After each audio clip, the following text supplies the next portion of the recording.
ಏನಾಯ್ತು ರೀ? ಲಿಫ್ಟ್ ನಿಂತೋದ? ನೀವು ಟೆನ್ಷನ್ ಮಾಡ್ಕೋಬೇಡಿ. ಫ್ಲಾಶ್ ಲೈಟ್ ಆನ್ ಮಾಡಿ.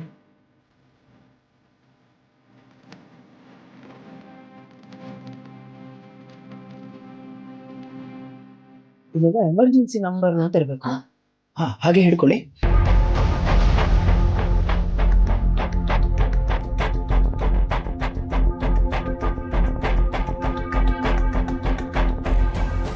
ಹಲೋ ಹಲೋ, ನೋಡಿ ನಿಮ್ಮ ರೆಸಾರ್ಟ್ ಲಿಫ್ಟ್ ಅಲ್ಲಿ ನಾವಿಬ್ರು ಸ್ಟಕ್ ಆಗ್ಬಿಡ್ತೀವಿ. ಹೊರಗೆ ಹೇಗೆ ಬರೋದು? ಸಾರಿ ಸರ್, ಪವರ್ ಹೋಗಿದೆ ಅನ್ಸುತ್ತೆ.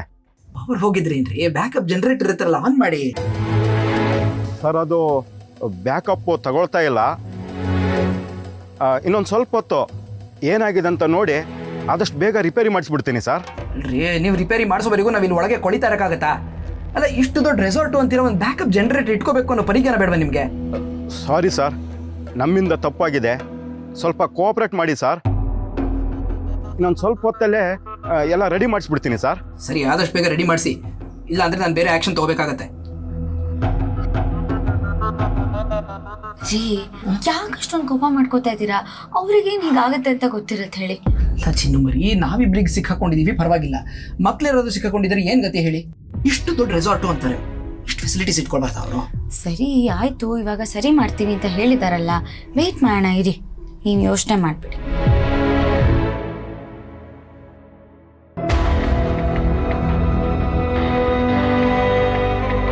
ಫ್ರೆಂಡ್ ಜೊತೆ ಭಯ ಆಗಿತ್ತು ಅಂದಿದ್ರು, ಈಗ ನೋಡಿದ್ರೆ ಭಯನೇ ಪಡ್ತಿಲ್ವಲ್ಲ.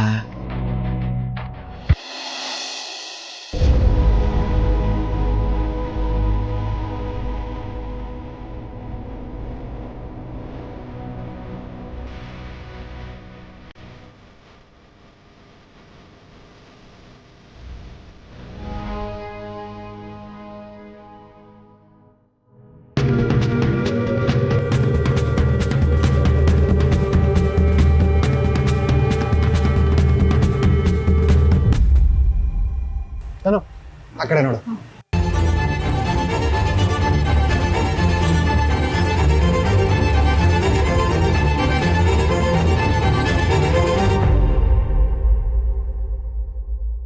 ಸರ್, ಇಲ್ಲಿ ಮಹಾಲಕ್ಷ್ಮಿ ಅನ್ನೋರ್ ಮನೆ ಯಾರು ಗೊತ್ತಾ?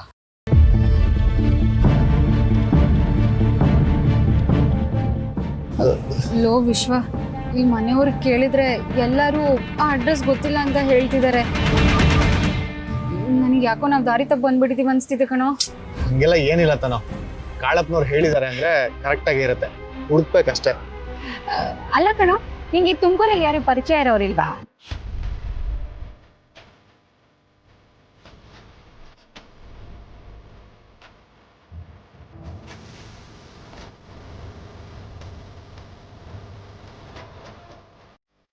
ಲೋ ವಿಶ್ವ, ಏನಾಯ್ತು? ಯಾಕೆ ಸಡನ್ ಆಗಿ ಹಾಗೆ ನಿಂತ್ಬಿಟ್ಟೆ? ನೀನೀಗ ಸಡನ್ ಆಗಿ ಶಾಕ್ ಆಗ್ತಿರೋದು ನೋಡಿದ್ರೆ ನಿನ್ಗೆ ಊರಲ್ಲಿ ಯಾರೋ ಬೇಕಾಗಿರೋರು ಇದ್ದಾರೆ ಅಂತ ಅನ್ಸುತ್ತೆ. ಯಾರು? ನಿನ್ ಹುಡುಗಿನಾ? ಏಯ್, ನಿಂಗೆ ಅದೊಂದು ಯೋಚನೆ ಬಿಟ್ರೆ ಬೇರೆ ನೀವು ಯೋಚನೆ ಬರಲ್ವಾ? ಮೊದ್ಲು ಬಂದಿರೋ ಕೆಲಸ ನೋಡೋಣ, ಬಾ ಹುಡ್ಕಣ.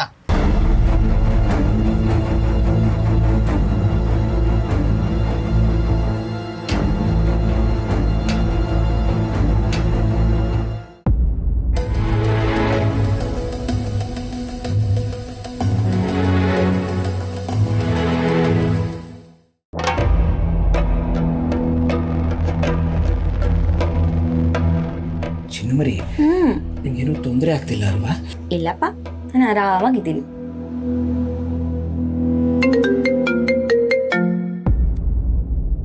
ಹಲೋ ಸರ್, ಸರ್ವಿಸ್ ಮಾಡೋರು ಬರ್ತಾ ಇದ್ದಾರೆ. ಇನ್ನೊಂದು 10 ನಿಮಿಷದಲ್ಲಿ ಎಲ್ಲ ರೆಡಿ ಆಗಿಬಿಡುತ್ತೆ ಸರ್. ಇನ್ನೂ ಅರ್ಧ ಗಂಟೆ ಆಗತ್ತಾ? ಅಲ್ಲ ರೀ, ಅದೆಷ್ಟು ಬೇಗ ರೆಡಿ ಮಾಡೋಕ್ಕಾಗುತ್ತೋ ಬೇಗ ರೆಡಿ ಮಾಡಿ. ನೋಡಿ, ಆಚೆ ಬಂದ್ಮೇಲೆ ನಾನು ನಿಮಗೆ ವಿಚಾರಿಸ್ಕೋತೀನಿ. Okay sir. ಸರಿ.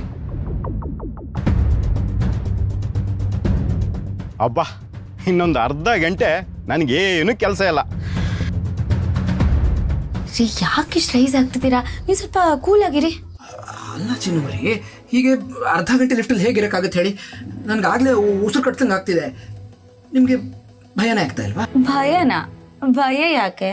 ಅಲ್ಲ, ಯಾರಾದರೂ ಹೀಗೆ ಲಿಫ್ಟಲ್ಲಿ ಸಿಕ್ಕಾಕೊಂಡ್ರೆ ಭಯ ಪಟ್ಟೆ ಪಡ್ತಾರಪ್ಪ. ಅದಕ್ಕೆ ಕೇಳಿದೆ. ನನಗೆ ಯಾವ ಭಯನೂ ಇಲ್ಲ. ಅದರಲ್ಲೂ ನೀವು ನನ್ನ ಜೊತೆ ಇರುವಾಗ ನನಗೆ ಯಾವ ಭಯ ಎಂಥದ್ದು ಇಲ್ಲ.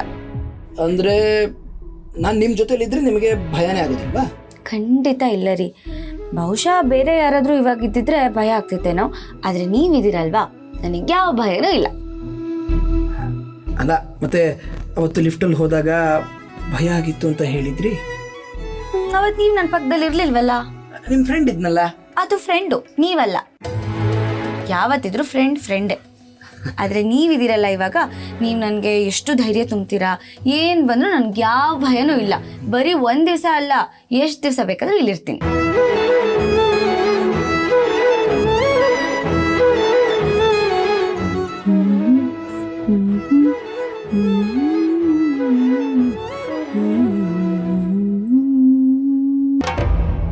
ಚಿನ್ನು ಮರಿ, ನಿಮಗೆ ಭಯ ಆಗ್ತಿದೆ ಅಲ್ವಾ?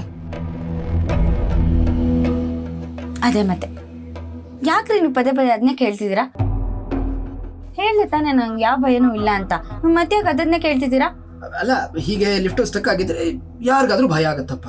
ಈಗ ನೋಡಿ, ನಾವಿಬ್ರು ಹೀಗೆ ಈ ಲಿಫ್ಟಲ್ಲೇ ಇರಬೇಕು ಅನ್ನೋದಾದ್ರೆ ಏನು ಮಾಡ್ತೀರಿ?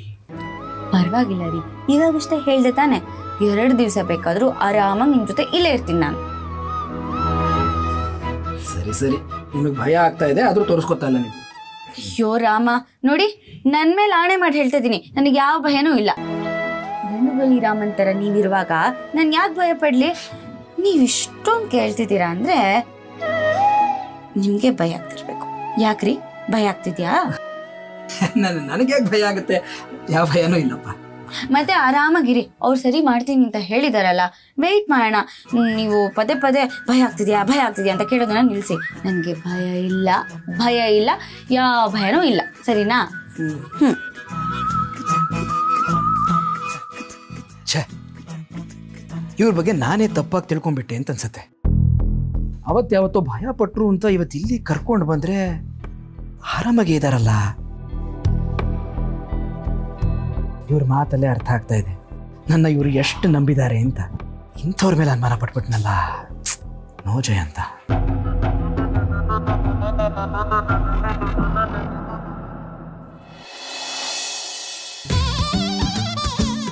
ಬ್ರೋ, ಸಿದ್ದು ಮದುವೆಗೆ ಏನೋ ಗಿಫ್ಟ್ ಕೊಡ್ತಿದ್ಯಾ? ಅವನ ಮದುವೆಗೆ ನಾವ್ಯಾಕೆ ಗಿಫ್ಟ್ ಕೊಡ್ಬೇಕು? ಅವ್ನು ಏನು ಕಡಿಮೆ ಆಗಿದೆ ಅಂತ ನಾವು ಗಿಫ್ಟ್ ಕೊಡ್ಬೇಕು? ನೋಡ, ದೊಡ್ಡವ್ರಿಗೆ ಏನು ಕೊಟ್ಟರು ಕಡಿಮೆನೆ. ನಾವು ಬೋಕೆ ಕೊಟ್ರೆ ಅದನ್ನ ತಗೊಂಡೋಗಿ ಸೈಡಿಗೆ ಯೂಸ್ ಆಗ್ತಾರೆ. ದುಡ್ಡು ಕೊಟ್ರೆ ಇಷ್ಟು ಚೆನ್ನಾಗಿ ಕೊಟ್ಟಿದ್ದು ಅಂತ ಹೇಳ್ತಾರೆ. ಅದಕ್ಕೆ ಅಂಥವ್ರ ಮದುವೆ ಹೋದ್ರೆ ಏನು ಮಾಡ್ಬೇಕು ಗೊತ್ತಾ? ಚೆನ್ನಾಗಿ ಕೈ ಕುಲುಕಿ ಒಳ್ಳೆ ಊಟ ಮಾಡಿಕೊಂಡು ಆರಾಮಾಗಿ ಬಂದ್ಬಿಟ್ಟು. ಇದೆ ಬುದ್ಧಿವಂತಿಕೆ. ನೀನು ಹೇಳೋದು ಸರಿ ಇದೆ ಬಿಡು, ಆದರೆ ನನ್ನ ಹೆಂಡತಿ ನನ್ನ ಮಾತೇ ಕೇಳ್ತಿಲ್ಲ ಕಡ. ಏನಾದ್ರು ಸ್ಪೆಷಲ್ ಗಿಫ್ಟ್ ಕೊಡಬೇಕು ಅಂತ ಹಠ ಹಿಡ್ದು ಕೂತಿದ್ದಾಳೆ. ಏಯ್, ನಿಮ್ಮ ಮಾವ ಯಾರು? XMLA. ಅವ್ರ ಲೆವೆಲ್ಗೆ ಏನು ಕೊಟ್ಟರು ಕಡಿಮೆನೆ. ನಾವು ಹಾಗೇನಾದ್ರೂ ಕೊಡಬೇಕು ಅಂತಿದ್ರೆ ಒಂದು BMW ಕಾರು ಇಲ್ಲ 40-60 ಸೈಟು ಇದು ಕೊಟ್ಟರೆ ಅವ್ರ ಲೆವೆಲ್ಗೆ ಮ್ಯಾಚ್ ಆಗುತ್ತೆ. ನಿನ್ನ ಹತ್ರ ದುಡ್ಡಿದ್ರೆ ಇಂಥ ಗಿಫ್ಟ್ ಕೊಡು, ಖುಷಿ ಆಗ್ತಾರೆ. ಅದೇನ ಮೇಲೆ ಪ್ರೀತಿ ಉಕ್ಕಿ ಹರಿಯತ್ತೆ. ಚೆನ್ನಾಗಿ ಹೇಳ್ದೆ. ಸಾಲ ಮಾಡಿಕೊಂಡು ಅಂಗಡಿ ಹಾಕಿದ್ದೀನಿ, ಆ ಸಾಲ ಹೇಗೆ ತೀರಿಸೋದು ಅಂತ ನಾನು ಯೋಚನೆ ಮಾಡ್ತಿದ್ರೆ ಆಗದೆ ಇರೋ ಕೆಲ್ಸಗಳೇ ಹೇಳಿ ನೀನು. ನಿನ್ನ ಹೆಂಡತಿ ಮಾತು ಯಾಕೋ ಕೇಳ್ತೀಯ ನೀನು? ಹಾಂ, ನಿನ್ನ ಹೆಂಡತಿ ಮಾತು ಕೇಳ್ಬಿಟ್ರೆ ನೀನು ಈಗ ಅಂಗಡಿ ಸಾಲ ಇದೆಯಲ್ಲ ಅದ್ರ ಜೊತೆಗೆ ಇದು ಒಂದು ಸಾಲ ಸೇರುತ್ತೆ. ಈ ಗಿಫ್ಟ್ ಕೊಡೋ ಶೋಕ್ ಎಲ್ಲ ಯಾಕೆ ಬೇಕು ನೋಡು? ದುಡಿಯೋದು ಎಷ್ಟು ಕಷ್ಟ ಇದೆ ಗೊತ್ತಾ? ಅದೇ ಖರ್ಚು ಮಾಡೋದು ಸುಲಭ. ದುಡಿಬೇಕಾದ್ರೆ ಇಡೀ ದೇವರ ದಶಾವತಾರ ಕಣ್ಮುಂದೆ ಬಂದ್ಬಿಡುತ್ತೆ. ಆದರೂ ಸಿದ್ದು ನನ್ನ ಭಾವ ಮೈದ ಏನು ಕೊಡದೇ ಇದ್ರೆ ಚೆನ್ನಾಗಿರಲ್ಲ. ಆಮೇಲೆ ನಾಳೆ ದಿನ ಅವ್ರ ಮನೆಯವರು ಎಲ್ಲಮ್ಮ ನಿನ್ನ ಗಿಫ್ಟು ಅಂತ ನನ್ನ ಹೆಂಡತಿನ ಕೇಳಿದ್ರೆ ಮರ್ಯಾದೆ ಹೋಗೋದು ನಂದೇ ತಾನೆ. ಈ ಬರೀ ಗುಲಾಮ್ರಿಗೆ ಬುದ್ಧಿ ಹೇಳ್ಬೋದು, ಈ ಹೆಂಡತಿ ಗುಲಾಮ್ರಿಗೆ ಬುದ್ಧಿ ಹೇಳೋಕ್ಕಾಗಲ್ಲ. ಹೇಗೋ ಬಿಸ್ನೆಸ್ ಚೆನ್ನಾಗಿ ಆಗ್ತಿದಿಲ್ಲಪ್ಪ, ಕೊಡು ಏನಾದರೂ ಗಿಫ್ಟ್, ನೀನು ಬೇಬಿ ಖುಷಿ ಆಗ್ತಾರೆ. ಒಳ್ಳೆ ಐಡಿಯಾ ಬ್ರೋ, ತಿಳ್ಕೊ. ಹಾಗೆ ಮಾಡ್ತೀನಿ. Thank you. ಒಬ್ಬ ನಾನು ಕೇಳಿದ್ರೆ ದುಡ್ಡಿಲ್ಲ, ಹೆಂಡ್ತಿನ ಕೇಳಬೇಕು ಅಂತಾನೆ. ಈಗ ಅವನು ಬಾಮೈದನಿಗೆ ಗಿಫ್ಟ್ ಕೊಡ್ತೀನಿ ಅಂತ ಹೇಳ್ತಿದ್ದಾನೆ. ಈ ನನ್ನ ಮಗನ ನಂಬೋದೇ ಕಷ್ಟ ಆಗ್ತಿದೆ.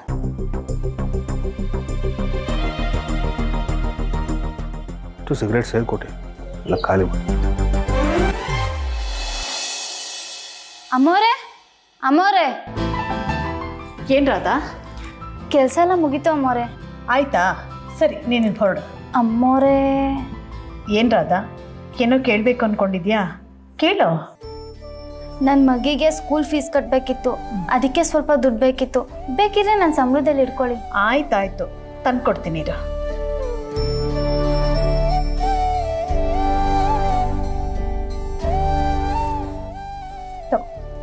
ನಿಮ್ಮಿಂದ ತುಂಬಾ ಉಪಕಾರ ಆಯ್ತಮ್ಮ. ಕಷ್ಟ ಅಂತ ಬಂದ್ರೆ ಹಿಂದೆ ಮುಂದೆ ನೋಡಲ್ಲ, ಸಹಾಯ ಮಾಡ್ತೀರಾ. ಈಗಿನ ಕಾಲದಲ್ಲಿ ಯಾರು ಹಾಗೆ ಸಹಾಯ ಮಾಡ್ತಾರೆ ಹೇಳಿ? ರಾಧಾ, ಸಹಾಯ ಮಾಡೋದು ದೊಡ್ಡದಲ್ಲ. ಮಾಡೋ ಸಹಾಯನ ಸರಿಯಾದ ರೀತಿಲಿ ಉಪಯೋಗಿಸ್ಕೊಂಡ್ರೆ ಮಾಡೋ ಸಹಾಯಕ್ಕೆ ಸಾರ್ಥಕತೆ ಸಿಗುತ್ತೆ. ಅದು ಅಲ್ಲದೆ ಓದೋ ಮಕ್ಕಳಿಗೆ ಸಹಾಯ ಮಾಡದೇ ಇದ್ರೆ ಆ ದೇವ್ರ ಮೆಚ್ತಾನ ಹೇಳು? ನಾವು ಏನು ಮಾಡ್ತೀವೋ ಬಿಡ್ತೀವೋ, ಆದರೆ ಮಕ್ಕಳಿಗೆ ಒಳ್ಳೆ ಶಿಕ್ಷಣ ಕೊಟ್ಬಿಟ್ರೆ ಅವ್ರ ಬದುಕನ್ನು ಅವರೇ ರೂಪಿಸ್ಕೊಳ್ತಾರೆ. ಸರಿಯಾಗಿ ಹೇಳಿದ್ರಿ ಅಮ್ಮೋರೆ. ಅಂದಾಗೆ ಈ ಮಹಾಲಕ್ಷ್ಮಿ ಅಮ್ಮೋರು ಅಂದ್ರೆ ಯಾರು?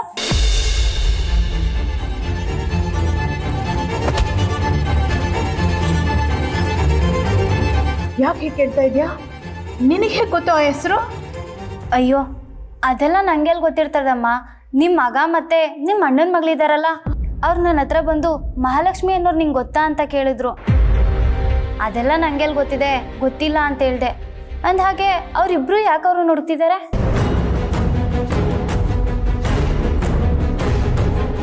ಸತ್ಯ ಗೊತ್ತಾದ್ಮೇಲೆ ಮನೆಯವ್ರ ಹತ್ರ ಬಂದು ಮಾತಾಡ್ಬೋದಲ್ವಾ? ಯಾವ ಸತ್ಯ? ಅಮ್ಮ, ಇವಳೇನ ಶಾಪಿಂಗ್ ಮಾಡಬೇಕು ಅಂತಿದ್ಲು, ನಾನು ಕರ್ಕೊಂಬರ್ತೀನಿ. ಯಾಕಮ್ಮೋರೆ ಸುಮ್ಮನೆ ಆಗ್ಬಿಟ್ರಿ? ಈ ಮಹಾಲಕ್ಷ್ಮಿ ಅಮ್ಮೋರು ಅಂದ್ರೆ ಯಾರು? ನನಗೇನು ಗೊತ್ತು? ನಿನ್ನನ್ನು ಆಟ ಆಡ್ಸೋದಕ್ಕೆ ಅವ್ರು ಏನಾದರೂ ಆ ಹೆಸರು ಹೇಳಿರ್ಬೋದು. ನೀನು ಅದ್ರ ಬಗ್ಗೆ ಎಲ್ಲ ತಲೆ ಕೆಡಿಸ್ಕೊಬೇಡ. ನಿನ್ನ ಮನೆಗೆ ಹೋಗು. ಸರಿ ಅಮ್ಮೋರೆ, ತುಂಬ ಉಪಕಾರ ಆಯ್ತು ನಿಮ್ಮಿಂದ. ಪರವಾಗಿಲ್ಲ, ಹೋಗು.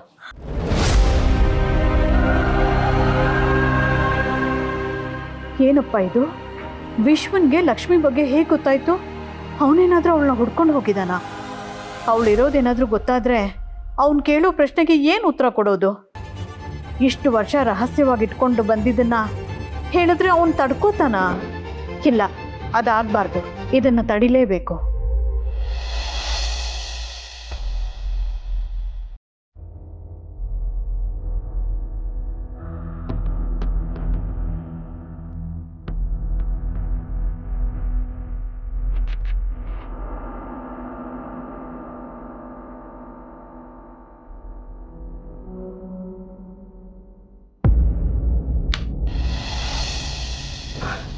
ಅವ್ರಿ ಲೈಟ್ ಆನ್ ಆಯ್ತು ಅಂದ್ರೆ ಲಿಫ್ಟ್ ಸರಿ ಹೋಯ್ತು ಅನ್ಸುತ್ತೆ. ಹೌದೌದು, ಟೆಕ್ನಿಷಿಯನ್ ಇದೆ ಇವಾಗ. ರೀ, ನೀವು ಸ್ವಲ್ಪ ಸಮಾಧಾನ ಆಗಿರಿ.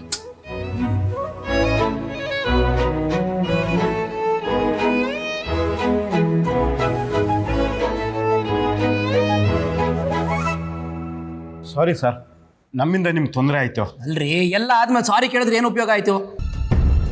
ಇಷ್ಟು ದೊಡ್ಡ ರಿಸಾರ್ಟು ಅಂತೀರಿ, ಸ್ವಲ್ಪನಾದರೂ ಆಂಟಿಸಿಪೇಷನ್ ಬೇಡವಾ ನಿಮಗೆ? ನೋಡಿ, ಮುಂದಿನ ಸರ್ತಿ ಹೀಗಾಗದಿರೋ ಹಾಗೆ ನೋಡ್ಕೊಳ್ಳಿ. ಇಲ್ಲಿ ಹೋದ್ರೆ ಕಸ್ಟಮರ್ಸ್ ಆಗಿ ನಾವು ಕಂಪ್ಲೇಂಟ್ ಮಾಡಬೇಕಾಗತ್ತೆ. ಸರಿ ಸರ್. ಬನ್ನಿ ಚಿನ್ನಿ. ರೀ, ಪಾಪ ಅವ್ರ ಮೇಲೆ ಯಾಕಷ್ಟು ಕೋಪ ಮಾಡ್ಕೋತೀರಾ? ನನಗೇನೋ ಲಿಫ್ಟ್ ಒಳಗೆ ಒಂಥರ ಮಜಾ ಇತ್ತಪ್ಪ. ಏನೋ ನಾವಿಬ್ರು ಲಿಫ್ಟಲ್ಲಿ ಸಿಕ್ಕಾಕೊಂಡಿದ್ದು ನಿಮಗೆ ಮಜಾ ಬೇರೆ ಬಂತಾ? ಹ್ಞೂ ರೀ, ನಾವು ಹೋಟೆಲ್ಸ್ಗೆ ರೆಸಾರ್ಟ್ಸ್ಗೆ ಎಷ್ಟು ಸತಿ ಬೇಕಾದರೂ ಹೋಗ್ಬೋದು. ಆದರೆ ಈ ಥರ ಇಬ್ಬರೇ ಸಿಕ್ಕಾಕೊಳ್ಳೋ ಚಾನ್ಸ್ ಇಲ್ಲಿ ಸಿಗುತ್ತೆ ಹೇಳಿ? ನಂಗೊಂಥರ ಖುಷಿ ಆಯಿತು.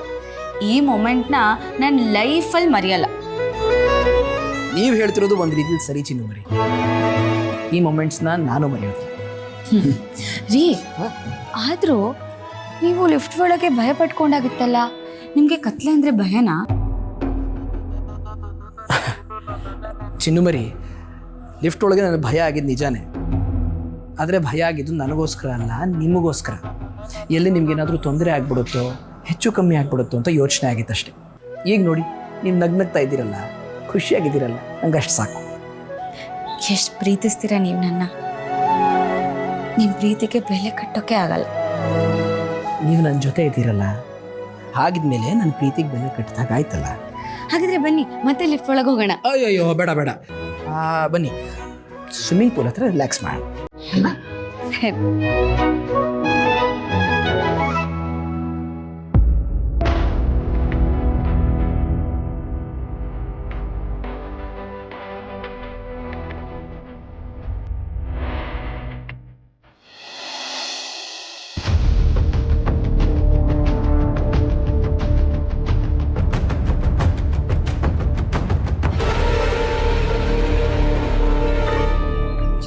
ವಿಶ್ವ, ಕಾಳಪ್ಪನವ್ರು ಹೇಳ್ದಾಗೆ ಆ ಅಡ್ರೆಸ್ ಇಲ್ಲೇ ಎಲ್ಲೋ ಇದೆ ಅಂತ ನನಗೆ ಅನಿಸ್ತಾ ಇದೆ ಕಣ. ಬಾ ನಾವು ಹುಡ್ಕೊಂಡು. ತನು, ಅಮ್ಮನಿಗೆ ಶಾಪಿಂಗ್ ಹೋಗ್ತೀವಿ ಅಂತ ಸುಳ್ಳು ಹೇಳಿ ಬಂದಿದ್ದೀವಿ. ಆದಷ್ಟು ಬೇಗ ಮನೆಗೆ ಹೋಗ್ಬೇಕು. ಒಂದು ಕೆಲಸ ಮಾಡೋಣ, ನೀನು ಆ ಕಡೆ ಹುಡ್ಕೊ, ನಾನು ಈ ಕಡೆ ಹುಡ್ತೀನಿ. ಸರಿ ಸರಿ. ಗೊತ್ತಾಯ್ತಾ? ಇಲ್ಲ ಕಣ. ಸರಿ, ಬೇರೆ ಕಡೆ ನೋಡೋಣ.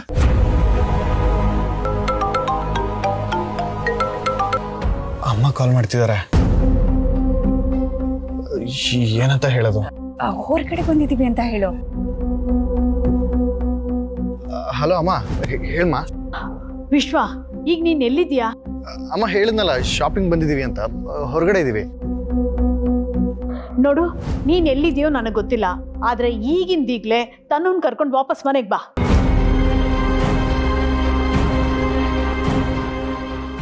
ಯಾಕಮ್ಮ, ಏನಾಯ್ತು? ನೀನ್ ಮೊದ್ಲು ಮನೆಗೆ ಬರೋ, ಆಮೇಲೆ ಹೇಳ್ತೀನಿ. ಅಮ್ಮ,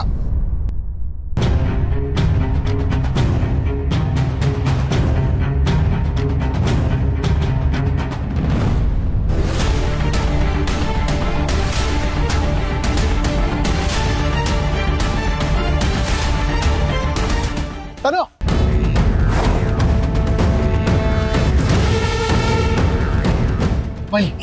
ಯಾಕೋ ಏನಾಯ್ತು? ಅದು ಅವ್ರು ಇಲ್ಲಿಲ್ಲ ಅಂತ ಅನ್ಸುತ್ತೆ. ಇಲ್ಲಿ ಹುಡ್ಕೊಂಡು ಟೈಮ್ ವೇಸ್ಟ್ ಮಾಡೋದ್ ಬದಲು ಬಾ ಮನೆಗೆ ಹೋಗೋಣ. ಲೋ ವಿಶ್ವ, ಇಲ್ಲಿವರೆಗೂ ಬಂದು ಹಾಗೆ ಹೋಗೋಣ ಅಂದ್ರೆ ಹೇಗೋ? ಅವ್ರ ಬಗ್ಗೆ ನಿಮ್ಗೆ ತಿಳ್ಕೊಳೋದಕ್ಕೆ ಇಷ್ಟ ಇಲ್ವಾ? ನನ್ನ ಪ್ರಕಾರ ಅವ್ರ ಮನೆ ಇಲ್ಲೇ ಎಲ್ಲೋ ಇರುತ್ತೆ. ಯಾರನ್ನಾದ್ರೂ ಕೇಳಿದ್ರೆ ಖಂಡಿತ ಗೊತ್ತಾಗುತ್ತೆ. ಬಾ ಒಂದ್ಸತಿ ಹೋಗಿ. ಬೇಡ ಅಂತ ಹೇಳ್ತಿದ್ದೀನಲ್ಲ ತಾನು. ಅದು ಅಮ್ಮ ಫೋನ್ ಮಾಡಿದ್ರು, ಏನೋ ಟೆನ್ಷನಲ್ಲಿ ಮಾತಾಡ್ತಿದ್ರು. ಮೋಸ್ಟ್ಲಿ ನಾವಿಲ್ಲಿ ಹುಡ್ಕೊಂಡ್ ಬಂದಿರೋ ವಿಷಯ ಅವ್ರಿಗೆ ಗೊತ್ತಾಗಿದೆ ಅಂತ ಅನ್ಸುತ್ತೆ. ಆ ವಿಷಯನ ಅಪ್ಪನ್ಗೆ ಹೇಳಕ್ಕಿಂತ ಮುಂಚೆ ನಾವು ಮನೆಗೆ ಹೋಗೋಣ. ಬಾ. ಲೋ ವಿಶ್ವ, ಇಲ್ಲಿವರೆಗೂ ಬಂದು ಹಾಗೆ ಹೋದ್ರೆ ಬೇಜಾರಾಗುತ್ತೆ ಕಣೋ. ನೋಡು, ಇಲ್ಲೇ ಒಂದ್ ರೌಂಡ್ ಹುಡ್ಕೋಣ, ಖಂಡಿತ ಗೊತ್ತಾಗುತ್ತೆ. ಪ್ಲೀಸ್ ಕಣೋ, ಬಾ. ಬೇಡ ಅಂತ ಹೇಳ್ತಿದ್ದೀನಲ್ಲ ತಾನು. ಅಪ್ಪನ ವಿಷಯ ಗೊತ್ತಾಗಕ್ಕಿಂತ ಮುಂಚೆ ನಾವು ಮನೇಲಿ ಇರಬೇಕು. ಇದನ್ ಬೇಕಾದ್ರೆ ಇನ್ನೊಂದ್ ದಿನ ಹುಡ್ಕೋದ್ರಾಯ್ತು. ಬಾ ಹೋಗೋಣ ಇವಾಗ. ಬಾ ಅಂತ ಹೇಳ್ತಿದ್ದೀನಲ್ಲ.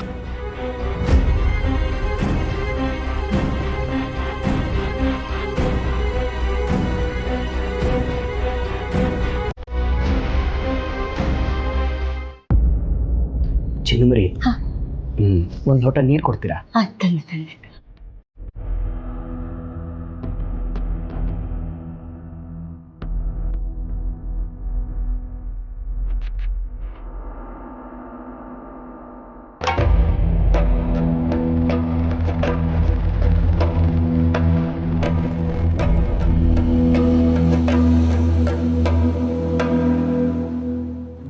ರೀ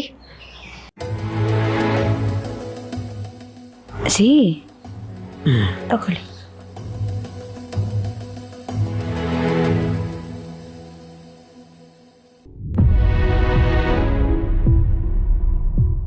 ಏನಾಯ್ತು ರೀ? ಯಾಕೋ ಒಂಥರ ಇದ್ದೀರಾ? ಏನಿಲ್ಲ ಚಿನ್ನುಮರಿ, ಹೊರಗಡೆ ಕರ್ಕೊಂಡು ಹೋಗಿ ನಿಮಗೆ ಏನೋ ಕೊಡಿಸ್ದೆ ವಾಪಸ್ ಕರ್ಕೊಂಡು ಬಂದ್ಬಿಟ್ಟನಲ್ಲ, ಅದಕ್ಕೆ ಸ್ವಲ್ಪ ಬೇಜಾರಾಯ್ತು ಅಷ್ಟೇ. ನಾವು ಮತ್ತೆ ಹೊರಗಡೆ ಹೋಗೋದೇ ಇಲ್ವಾ? ನೀವು ಇದಕ್ಕೆಲ್ಲ ಬೇಜಾರಾಗಿರೋದು ಅಂತ ನಂಗೆ ಚೆನ್ನಾಗಿ ಗೊತ್ತು. ಆಗ್ಲೇ ಲಿಫ್ಟಲ್ಲೂ ನಾನು ಗಮನಿಸ್ದೆ, ಒಂಥರ ಭಯ ಪಟ್ಕೊಂಡಾಗಿದ್ರಿ. ನಾನು ಕೇಳಿದ್ದಕ್ಕೆ ನಿಮ್ಮ ಬಗ್ಗೆ ಯೋಚನೆ ಮಾಡ್ತಿದ್ದೀನಿ ಅದಕ್ಕೆ ಅಂತ ಹೇಳಿದ್ರಿ. ನಂಗೆ ಯಾಕೋ ಅದಲ್ಲ ಅನಿಸ್ತಿದೆ. ಹೇಳ್ರಿ, ಏನಾಯ್ತು?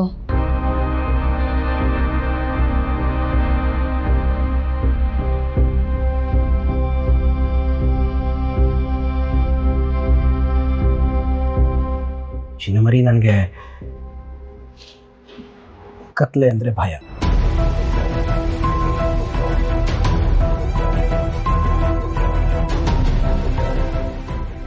ಏನೋ ನಿಮಗೆ ಕತ್ಲಂದ್ರೆ ಭಯನಾ?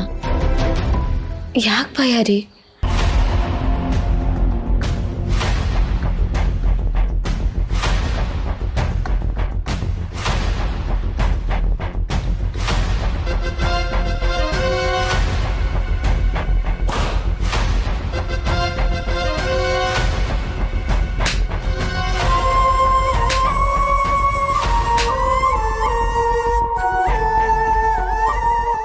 ರೀ ಯಾಕ್ರಿ ಏನೋ ಮಾತಾಡ್ತಿಲ್ಲ?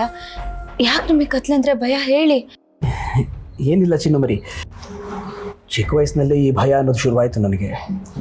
ಕತ್ಲೆ ಅಂದರೆ ಮತ್ತು ಈ ಕ್ಲೋಸ್ ಸ್ಪೇಸಸ್, ಕ್ರ್ಯಾಂಪ್ ಸ್ಪೇಸಸ್ ಅಂತಾರಲ್ಲ,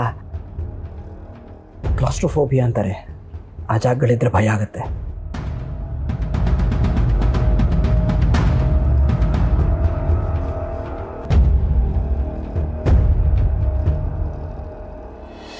ಲೈ ಮರಿಯೋಡ ಅಪ್ಪಯ್ಯ, ನಾಳೆಗೆ ನಡೆಯೋ ಸಮಾವೇಶ ತುಂಬ ಅಚ್ಚುಕಟ್ಟಾಗಿ ನಡಿಬೇಕಲ್ಲ.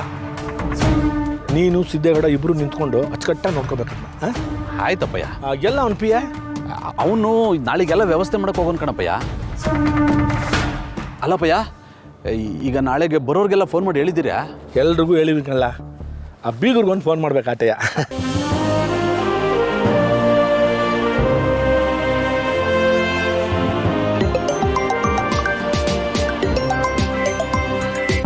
ಓ, ಬೀಗರು ಫೋನ್ ಮಾಡ್ತಾ ಇದ್ದಾರೆ. ನಮಸ್ಕಾರ ಬೀಗ್ರೆ. ನಮಸ್ತೆ ಬೀಗ್ರೆ. ಏನೂ ಇಲ್ಲ, ನಾಳೆಗೆ ನಾವೊಂದು ಸಮಾವೇಶ ಇಟ್ಕೊಂಡಿದ್ದೀವಿ. ಯಾಕೆ ಅಂದರೆ ನಮ್ಮ ಸಿದ್ದೇಗೌಡನ ಮದುವೆ ಆ ಮುನ್ಸ್ವಾಮಿ ಮಗಳ ಜೊತೆ ಅಂತ ನಾವು ಯಾರ ಹತ್ರನೂ ಹೇಳ್ಕೊಂಡಿಲ್ವಲ್ಲ, ಅದಕ್ಕೆ ಜನಗಳಿಗೆಲ್ಲ ಈ ವಿಷಯ ತಿಳಿಸೋಣ ಅಂತ ಒಂದು ಸಮಾವೇಶ ಇಟ್ಕೊಂಡಿದ್ದೀವಿ. ನೀವು ಖಂಡಿತ ಬರಬೇಕು. ಖಂಡಿತ ಬರ್ತೀವಿ. ಅದಕ್ಕಿಂತ ಸಂತೋಷದ ವಿಷಯ ಏನಿದೆ ನಮಗೆ? ನೀವು ನಿಮ್ಮ ಅಳಿಯ ಮಕ್ಕಳು ಎಲ್ಲರನ್ನೂ ಕರ್ಕೊಂಡು ಬಂದ್ಬಿಡಿ ಬೀಗ್ರೆ. ಆಗಲಿ, ಮನೆಯವರೆಲ್ಲ ಬರ್ತೀವಿ. ಸರಿ.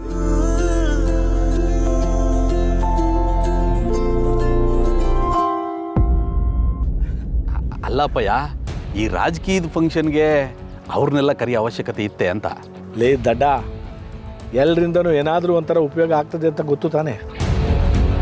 ನೋಡ್ಲ, ನಮಗೆ ಒಂದೊಂದು ಓಟು ಮುಖ್ಯಕ್ಕಲ್ಲ. ನಾವೀಗ ಮುನ್ಸ್ವಾಮಿನ ನಮ್ಮ ಬೀಗರು ಅಂತ ಹೇಳ್ಕೊಂಡಿವಲ್ವೇ, ಹಂಗೆ ಇವ್ರನ್ನೂ ನಮ್ಮ ಬೀಗರು ಅಂತ ಹೇಳ್ಕೊಂಬಿಟ್ರೆ ಅವ್ರ ಓಟು ನಮಗೆ ಬರಲ್ವೇ? ನೀವು ಹೇಳೋದು ಸರಿಯಾಗದೆ ಕಣಪ್ಪಯ್ಯ. ಅವರಿಂದೇನೋ ಒಂದಷ್ಟು ಜನ ಅವ್ರೆ ಅಂತ ಕೇಳಿದ್ದೀನಿ. ಹೂಕಲ್ಲ, ಒಟ್ಟಿನಲ್ಲಿ ನಾವು ಈ ಎಲೆಕ್ಷನಲ್ಲಿ ಗೆಲ್ಲಬೇಕು ಆಟೆಯ. ಅದಕ್ಕೆ ಅಲ್ವೇ ನಾನೇ ಮುಂದೆ ನಿಂತ್ಕೊಂಡು ಈ ಮದುವೆ ಮಾಡ್ತಾ ಇರೋದು. ಆಮೇಲೆ ನೋಡ್ಲ ಅವನ ಅಲ್ಲಿ ಅವ್ನು ಸೋಂಬೇರಿ ಅವನು.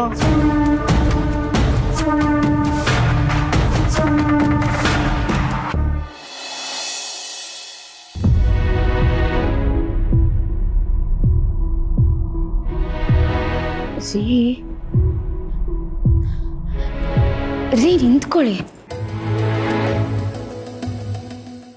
ನೋಡಿ, ನಂಗೆ ಗೊತ್ತು ರೀ, ನಿಮ್ಮ ಮುಖ ನೋಡಿದ್ರೇ ಗೊತ್ತಾಗ್ತದೆ ನಿಮ್ಮ ಜೀವನದಲ್ಲಿ ಏನೋ ಒಂದು ಅಪಘಾತ ನಡೆದಿದೆ ಅಂತ.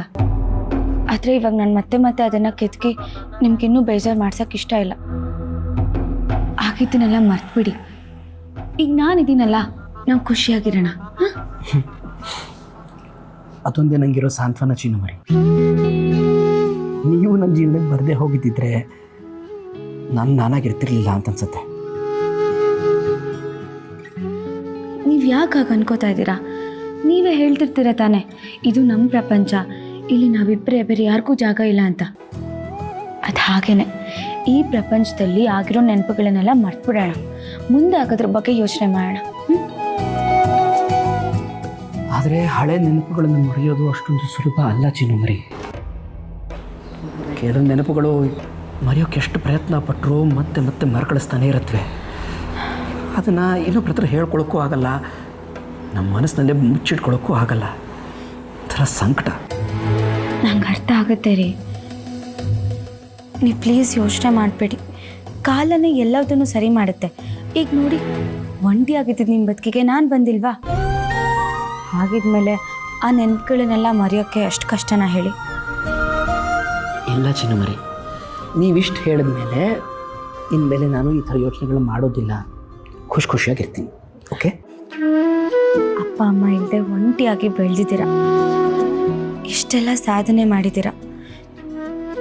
ನಿಮ್ಮ ಕಷ್ಟಗಳನ್ನೆಲ್ಲ ನೆನೆಸ್ಕೊಂಡ್ರೆ ನಂಗೊಂಥರ ಪಾಪ ಅನಿಸುತ್ತೆ ರೀ. ಪಾಪನ? ಕ್ಷಮಿಸಿ ಚಿನ್ನಮರಿ, ಆ ಪದಗಳನ್ನು ಉಪಯೋಗಿಸ್ಬೇಡಿ. ಈ ಪಾಪ, ಕನಿಕರ ನನಗೆ ಸರಿ ಹೋಗೋದಿಲ್ಲ. ರೀ, ನಾನು ಕನಿಕರ ಅಂತ ಎಲ್ಲಿ ಹೇಳಿದೆ? ಇದೊಂಥರ ಪ್ರೀತಿನೇ, ನಿಮ್ಮ ಬಗ್ಗೆ ಇರೋ ಕಾಳಜಿ. ಎಲ್ರಿಗೂ ನಿಮ್ಮ ಥರ ಒಂಟಿಯಾಗಿ ಬದುಕೋಕ್ಕಾಗಲ್ಲ ರೀ. ಒಂಟಿಯಾಗಿದ್ದರೆ ಏನೇನೋ ಕೆಟ್ಟ ಯೋಚನೆಗಳು ಬರುತ್ತೆ, ದಾರಿ ತಪ್ಪೋದೇ ಹೆಚ್ಚು. ಅಂಥದ್ರಲ್ಲಿ ನೀವು ಅದನ್ನೆಲ್ಲ ಮೀರಿ ಒಳ್ಳೆ ದಾರಿಲಿ ನಡೆದಿದ್ದೀರಾ, ಒಳ್ಳೆ ವ್ಯಕ್ತಿಯಾಗಿ ಬದುಕಿದ್ದೀರಾ. ಒಂದು ಮನುಷ್ಯನ ಪ್ರಾಣಕ್ಕಿಂತ ಹೆಚ್ಚಾಗಿ ಪ್ರೀತಿಸೋ ಮನಸ್ಸು ನಿಮಗಿದೆ ಅಂದಮೇಲೆ ಆ ದೇವ್ರಷ್ಟೆಲ್ಲ ನಿಮಗೆ ಕಷ್ಟ ಕೊಟ್ಟನಲ್ಲ, ಅದನ್ನು ನೆನೆಸ್ಕೊಂಡು ಬೇಜಾರಾಗಿ ಹಾಕಿ ಹೇಳಿದೆ ಅಷ್ಟೆ. ಹಣ್ಣು ಕೊಡೋ ಮರಕ್ಕೆ ಕಲ್ಲೇಟ್ ಜಾಸ್ತಿ ಅಂತೆ, ಹಾಗೆ ಒಳ್ಳೆಯವ್ರಿಗೇ ಕಷ್ಟ ಜಾಸ್ತಿ. ಅದು ನಿಮ್ಮನ್ನು ನೋಡಿದ್ರೇ ಗೊತ್ತಾಗ್ತದೆ ನನಗೆ. ಆ ಭಗವಂತ ನಾನು ಕೊಟ್ಟಿರೋ ಕಷ್ಟಗಳಿಗೆಲ್ಲ ಉಡುಗೊರೆಯಾಗಿ ನಿಮ್ಮನ್ನು ಕೊಟ್ಟಿದ್ದಾನಲ್ಲ, ನನಗೆ ಅಷ್ಟು ಸಾಕು. ನೋಡಿ, ನಮ್ಮ ಜೀವನದಲ್ಲಿ ಕಷ್ಟ ಕೊಡೋಕ್ಕೆ ಒಬ್ಬನ್ನ ಅಂತ ನೇಮಿಸಿದ್ರೆ ಖುಷಿ ಕೊಡೋಕ್ಕೆ ಇನ್ನೊಬ್ಬರು ನೇಮಿಸಿರ್ತಾನಂತೆ. ನನ್ನ ಜೀವನದಲ್ಲಿ ಖುಷಿ ಕೊಡೋಕ್ಕೆ ಬಂದಿರೋದು ನೀವೇನೆ.